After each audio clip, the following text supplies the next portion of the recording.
Eh bien, salut à toutes et à toutes et bienvenue sur la preview de la 6e étape du Tour d'Italie 2018.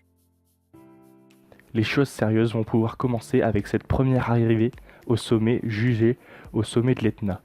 En effet, après un départ à Caltanissetta en début de journée, les coureurs vont parcourir les 164 km dessinés sur le parcours aujourd'hui. Caltanissetta a reçu auparavant une seule fois le départ du Tour d'Italie en 1976. C'est la seule année où les coureurs sont partis de cette ville. Elle a également reçu pour sa seule année l'arrivée d'une étape la veille. Lors de la deuxième étape du Tour d'Italie 1976, c'était Roger de Vlamin qui s'était imposé à l'arrivée de l'étape entre Syracuse et Caltanissetta. L'Etna a également reçu 4 arrivées dans son histoire en 1967, 1989, 2011 et 2017. En 2011, c'est le pistolero Alberto Contador qui brille au sommet en remportant l'étape entre Messine et l'Etna. Ce dernier sera déclassé à la suite d'un contrôle positif. L'étape n'a pas été officiellement décernée au second, mais c'est le Vénézuélien José Rujano qui termine deuxième de l'étape. L'Etna a reçu également l'arrivée du Tour d'Italie 2017. C'est d'ailleurs la seule ville-étape qui est reconduite cette année. L'année passée, c'est le Slovénien Jan Polanc qui a remporté l'étape au terme d'une échappée où il a été le seul à résister au retour des favoris. La première arrivée au sommet, elle est là maintenant, il peut la saisir, il s'impose, remporte cette étape. Chapeau monsieur Polanc.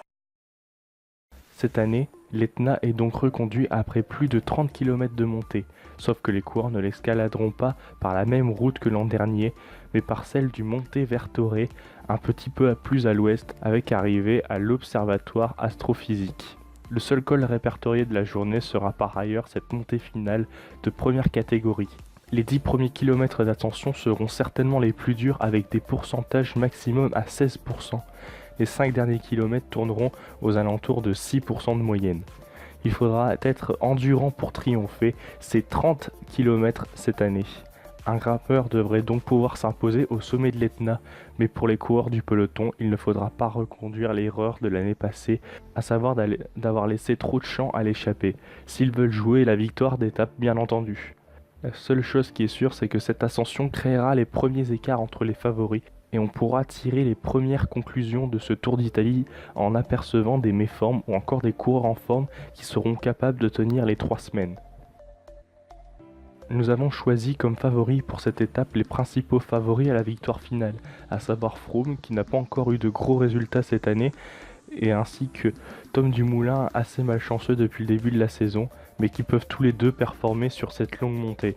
Thibaut Pinot qui sort d'un très bon Tour des Alpes peut aussi avoir sa carte à jouer, mais il faudra attaquer au bon moment pour le franc-comtois.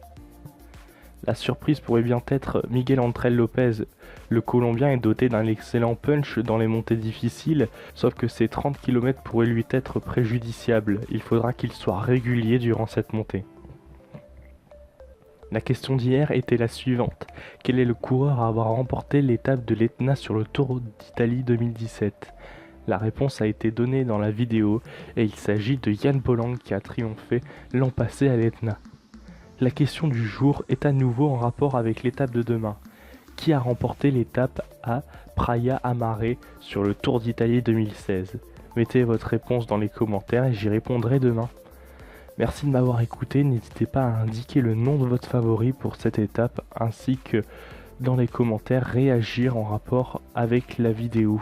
Dans la description se trouve notre compte Twitter où notre équipe de rédacteurs poste régulièrement les résultats des courses. Il y a également notre site internet où sont disponibles nos interviews ainsi que reportages, mais aussi un Discord où vous pouvez entrer directement en contact avec nous.